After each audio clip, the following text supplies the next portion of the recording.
Hello बच्चों, आज का हमारा वीडियो बहुत ही इम्पोर्टेंट होने वाला है उन बच्चों के लिए, उन विद्यार्थियों के लिए जो राष्ट्रीय आय एवं योग्यता की 6 नवंबर को होने वाली छात्रवृत्ति प्रतियोगी परीक्षा देने वाले हैं। आज के इस वीडियो में हम सीखेंगे कि जो आंसर सीट हमें मिलेगी, जिस सीट पर हमें आंसर्स देने हैं अपने क्वेश्चंस के, उसे हम कैसे भरेंगे। तो सबसे पहले हमें इंस्ट्रक्शन पढ़ना है। आंसर सीट के ऊपर इंस्ट्रक्शन, ये टिप्पणी लिखी हुई है, टिप्पणी हमें पढ़नी है। जो 2022 की परीक्षा हुई थी उसके हिसाब से क्या था कि जो भी हमें इसमें कॉलम दिए हुए हैं, कॉलम है हमारे 1 से 9 तक। 1 से 9 तक के कॉलम भरने हैं। 1 2 3 4 5 6 7 8 9। 1 से 9 तक के कॉलम हमें भरने हैं। और भरने कैसे हैं, हमें नीले रंग का डॉट पेन लेना है। नीले डॉट पेन से भरने हैं। डॉट या जो है बॉल पॉइंट पेन, इस तरह के पेन से हमें ये भरने हैं। भरना क्या है, किस तरह से भरना है, इसमें दूसरा इंस्ट्रक्शन है कि कोई भी कटिंग नहीं करनी, ओवर राइटिंग नहीं करनी। और जो जितने भी आंसर्स हमें देने हैं सब हमें, जो गिनती होती है इंग्लिश की, अंग्रेजी की गिनती 1 2 3 4 में ही देनी है कि अंग्रेजी के गिनतियां अंकित करनी है। अंग्रेजी की गिनतियों में जवाब देना है, हमें हिंदी की गिनतियां या उर्दू या कोई और भाषा की गिनतियां नहीं बनानी है। तो हम शुरू करते हैं कि पहला हमारा जो पॉइंट है, जो क्रमांक है, वो उसमें हमें क्या भरना है। सबसे पहला है हमारा केंद्र का नाम। कौन सा ये, इसमें हमें क्या भरना होगा, ये जिस केंद्र पर हम परीक्षा दे रहे होंगे, जिस केंद्र पर हम परीक्षा दे रहे होंगे, जो भी वो विद्यालय होगा, जो भी उसका नाम होगा, ये उसी टाइम आपको बताया जाएगा या जो आपको प्रवेश पत्र मिलेगा उस पर लिखा हुआ होगा। हमें सारी एंट्री जो ABCD होती हैं, अल्फाबेट होते हैं, कैपिटल लेटर्स, उनके कैपिटल लेटर्स जिन्हें हम साधारण भाषा में बोलते हैं बड़ी वाली ABCD, हमें छोटी ABCD नहीं लिखनी है, बड़ी ABCD में ही अपनी सारी डिटेल्स भरनी है। तो ये केंद्र का नाम हमारे प्रवेश पत्र पे अंकित होगा और वहां भी हमें विद्यालय में भी, जिस विद्यालय में परीक्षा हम दे रहे होंगे वो हमें बता देंगे। दूसरा है हमारा अभ्यर्थी का नाम। अभ्यर्थी कौन, हम खुद, जो हम परीक्षा दे रहे हैं यहाँ, यानी कि हमें अपना नाम भरना है। अभ्यर्थी कैंडिडेट हम खुद हैं। और कैंडिडेट का जो नाम भरा जाएगा ये सारे ही ब्लॉक लेटर्स में भरे जाएंगे, कैपिटल लेटर्स में भरे जाएंगे। जैसे कि इसमें अगर किसी का नाम है कोमल रानी, कोई लड़की है जो परीक्षा दे रही है जिसका नाम है कोमल रानी, तो capital K, capital O M A L, कोमल। अब रानी, उसके नाम में दो शब्द हैं, तो फिर हमें एक स्पेस देना है। स्पेस देना है मतलब ये एक खाना हमें खाली छोड़ना है। और रानी कहाँ लिखेंगे हम, RANI, यानी कि 2 या 3 शब्दों से मिलकर नाम बना है। शब्द मतलब जैसे कोमल रानी या कुछ और, इसके आगे और कुछ हो सकता है। अगर कोई नाम, किसी के नाम में 2 या 3 शब्द हैं, कि कोई सरनेम लगाता है, तो उसमें क्या है कि हर शब्द के बाद एक जो ये है स्पेस देना है। स्पेस देना मतलब एक खाना खाली छोड़ के आगे लिखना है। कोमल रानी या इसके आगे कुछ और भी हो सकता था, तो फिर से हम एक खाना खाली छोड़ेंगे और उस नाम को पूरा कर देंगे, लिख देंगे। सारे लेटर्स ब्लॉक बनाने हैं, कैपिटल बनाने हैं, ये चीज ध्यान रखनी है। अब आगे पिता का नाम। पिता का नाम भी इसी तरह से हमें लिखना है। पिता का नाम सपोज कीजिए प्रमोद कुमार, PRAMOD, प्रमोद। फिर कुमार से पहले हम एक खाना खाली छोड़ेंगे, KUMAR, प्रमोद कुमार। तो इस तरह से हम इसे भरेंगे।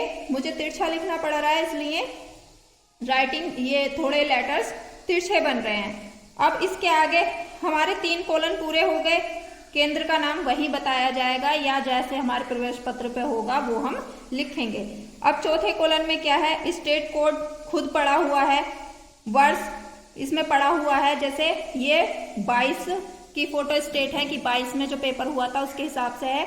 अब हम परीक्षा देंगे 23 के लिए, तो शायद इसमें प्रिंटेड ही आएगा वो 23। अब है सेंटर कोड। सेंटर कोड हमें वहीं सेंटर पे बताया जाएगा। और ये है अनुक्रमांक, ये है अनुक्रमांक, ये हमारे प्रवेश पत्र पे अंकित होगा। ये अनुक्रमांक हम प्रवेश पत्र से देख के भरेंगे। अब आगे आती है बहुत जरूरी चीज, डेट ऑफ बर्थ, हमारी जन्म तिथि। हमारी जो भी कोई जन्म तिथि है, कि किसी की जन्म तिथि है, सपोज कीजिए 4 जनवरी 2010, इसमें जो जिसकी जन्म तिथि है वही भरनी है। ऐसा नहीं कि जो मैं भरवा रही हूँ वो जाके वहां कॉपी पेस्ट कर देना है, ऐसा नहीं करना। तो 4 जनवरी 4, यहाँ जो तारीख है वो भरी जाएगी। और फिर महीना कौन सा, जनवरी कौन सा महीना होता है, पहला महीना होता है। तो 01 लिखेंगे, 01 लिखेंगे। सिर्फ पहला महीना होता है तो यहाँ 1 नहीं बनाएंगे, 2 खाने हैं। तो कहाँ तक, 9 तक, 90 महीने तक, यानी कि सितंबर के महीने तक, 9 महीने तक। 01 जिसका जन्म हुआ है मार्च में वो लिखेगा 03, जिसका हुआ है सितंबर में वो 09। लेकिन जिसका जन्म हुआ है अक्टूबर में वो क्या लिखेगा, 1 और 0। 10वां महीना है तो 1 और 0। जिनके जन्म जनवरी से लेके और सितंबर तक हुए हैं उन्हें पहले 0 बनाना है और फिर उसके बाद में महीने का क्रमांक डालना है। यहाँ लिखा जाना है वर्ष।